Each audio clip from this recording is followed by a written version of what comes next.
आगे बढ़ो, हमारी शान है। तुम आगे बढ़ो, हम तुम्हारे साथ हैं। जय श्री राम, जय श्री राम, जय श्री राम, जय श्री राम। भारत माता की जय, मातरम, मातरम। देश क्या था तुम जान गए। जय श्री राम, जय श्री राम, जय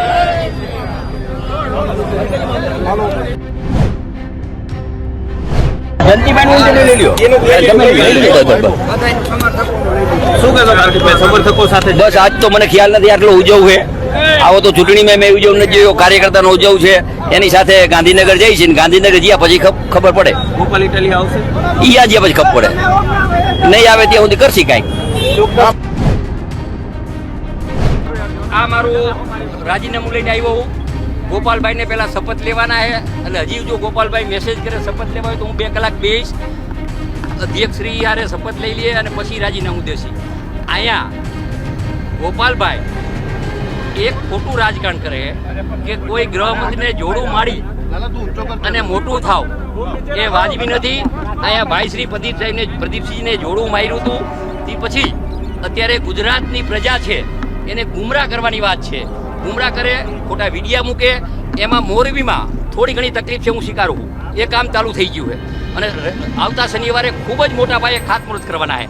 પણ અહીંયા એ બોલ્યા એના કાર્યકર્તા કે વિસાવદર જેવું થશે અને ગોપાલભાઈ આવશે.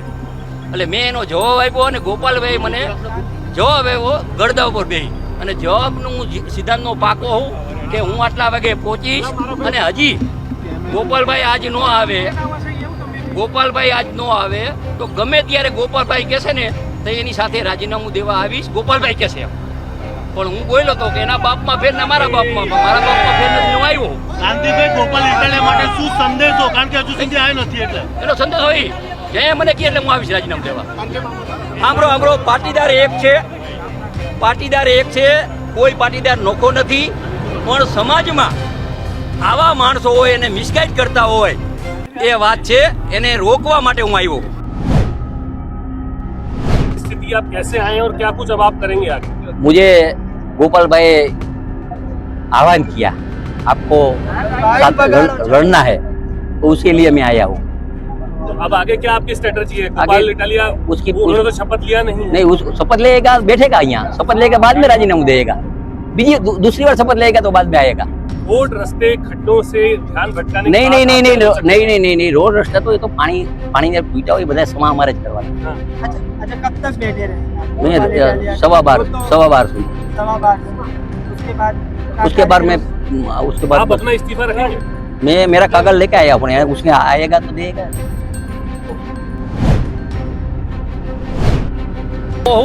કે હું આટલા વાગે પહોંચીશ અને હજી ગોપાલભાઈ આજ ન આવે, ગોપાલભાઈ આજ ન આવે તો ગમે ત્યારે ગોપાલભાઈ કહેશે ને તો એની સાથે રાજીનામું દેવા આવીશ. ગોપાલભાઈ કહેશે પણ હું બોલ્યો તો કે એના બાપમાં ફેર ને મારા બાપમાં ફેર નથી. હું આવ્યો શાંતિભાઈ ગોપાલ ઇટાલિયા માટે શું સંદેશો? કારણ કે હજુ સુધી આવ્યો નથી એટલે એનો સંદેશ હોય જે મને કહે એટલે હું આવીશ રાજીનામું દેવા. શાંતિભાઈ હવેનું સ્ટેન્ડ શું? કારણ કે તે સમય પૂરો થઈ ગયો. તમે પણ સૌરાષ્ટ્રમાંથી આવો છો. સૌરાષ્ટ્રમાં લેઉવા પાટીદારની રાજનીતિ અત્યારે ચાલી રહી છે. વિસાવદર એનું ઉત્તમ ઉદાહરણ છે. પેલા સાંભળો, પાટીદાર એક છે. કોઈ પાટીદાર નોખો નથી. પણ સમાજમાં આવા માણસો હોય એને મિસગાઈડ કરતા હોય એ વાત છે, એને રોકવા માટે હું આવ્યો.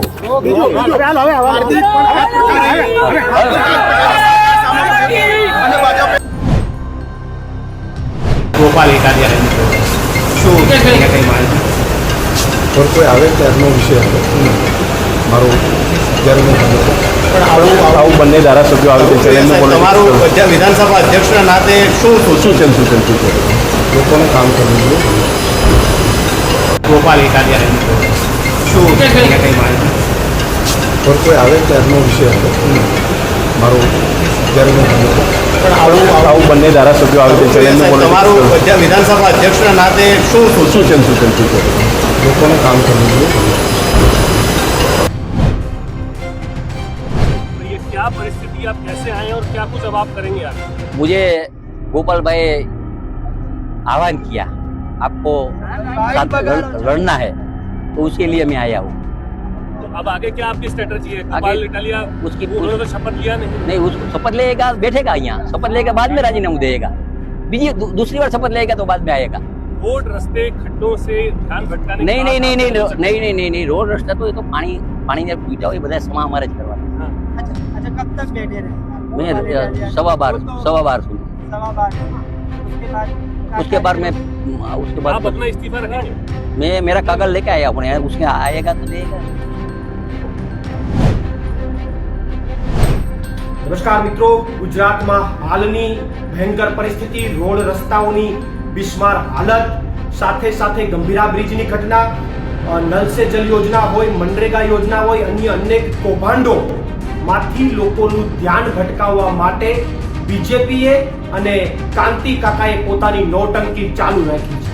કાંતિ કાકા અત્યારે ગાંધીનગર જવા માટે રવાના થયા છે અને જ્યારે મોરબીથી એ રવાના થતા હતા ત્યારે જાત્રા જતા હોય એમ 40-50 લોકો એને મૂકવા માટે, વિદાય કરવા માટે આવ્યા અને અભિનંદન પાઠવતા હતા, હાથ મિલાવીને અભિનંદન પાઠવતા હતા અને એ બધા લોકોના મોઢા ઉપર જે હાસ્ય દેખાતું હતું એના ઉપરથી તો મને એવું લાગતું હતું કે જે મૂકવા આવ્યા હતા એને પણ એવી અંદરથી આશા હતી કે જો કાંતિ કાકા વળી જોરે જોરમાં રાજીનામું આપી દે તો આ ગાંઠો મોરબીમાંથી છટકી જાય, એટલે કાંતિ કાકાને બધાએ રવાના કર્યા છે। કાંતિ કાકા અત્યારે ગાંધીનગર જઈ અને ત્યાં નાટક કરશે, જેમ વાઘ માર્યો એમ પાછા લાઈવ થશે, વિડીયો બનાવશે કે જો હું આવી ગયો, ગોપાલભાઈ ન આવ્યા। પણ કાંતિ કાકા આખી ગુજરાતની જનતાને ખબર છે કે રાજીનામું આપવાની વાત તો તમે એકલાએ કરી છે।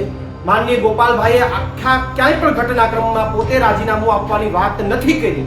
એમણે તમને એટલું જ કીધું છે કે તમે 12 તારીખે 12 વાગે રાજીનામું આપી દો તો તમારી ચેલેન્જ સ્વીકારવા તૈયાર। પણ આખી વાતમાં એમને તો ક્યાંય રાજીનામાની વાત કરી જ નથી। પણ તમને અત્યારે આ મુદ્દાઓથી ધ્યાન ભટકાવવા માટે તમે જે આખું ભાજપ નાટક કરી રહ્યા છો ને ત્યાં જઈને આગળ જે કંઈ પણ ચર્ચાઓ કરવાના છે। અને બીજી વાત કાંતિ કાકા કે ગોપાલભાઈને તો હજી શપથ જ નથી લેવડાવ્યા, આખી ગુજરાતની જનતાને ખબર છે।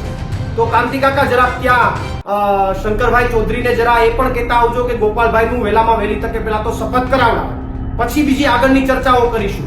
અને હા કાંતિ કાકા, ત્યાં એટલું બધું પેટ્રોલ બારીને ગયા છો જુસ્સા સાથે, એમનેમ પાછા ન આવતા હો, એમનેમ ન આવતા, ગુજરાતને મજા નહીં આવે।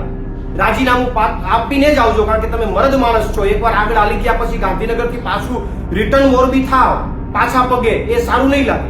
એટલે રાજીનામું આપીને જ આવજો। અને બીજું ભાજપને કહેવા માંગુ છું કે તમને કામ કરવામાં તમારું ધ્યાન નથી, જનતાના પ્રશ્નોનું નિરાકરણ કરવામાં તમને રસ નથી, તમારે આવી રાજનીતિ કરીને લોકોનું ધ્યાન ભટકાવવામાં તમને રસ છે। અને હજુ પણ તમને ચેલેન્જ આપીએ છીએ કે તમારે રાજીનામા આપવા હોય તો આખી સરકાર રાજીનામું આપી દો, તમારા 161 ધારાસભ્યોને રાજીનામા અપાવી દો, અમે તમારી સામે લડવા માટે તૈયાર છીએ। આ ચેલેન્જ હું ભાજપની સરકારને આપું છું। અને કાંતિ કાકા, ચેલેન્જ બાબતે જરાક તમે પણ વાત કરીને આવજો કે આખી સરકાર રાજીનામું આપી દો, તમે એકલા શું કામ મલીનો વકરો બનો? તો આખી સરકારને રાજીનામું અપાવી દો અને બધી જગ્યાએ આપણે લડીએ અને પછી લોકો નક્કી કરશે કે વિસાવદરવાળી કરવી કે શું કરવું। એટલે કાંતિ કાકા જરાક પાછા એમને ન આવતા, ખાલી વિડીયો બનાવીને, એટલી આપને વિનંતી છે। આભાર। પ્રવીણ રામ, પ્રદેશ ફ્રન્ટલ અધ્યક્ષ, આમ આદમી પાર્ટી।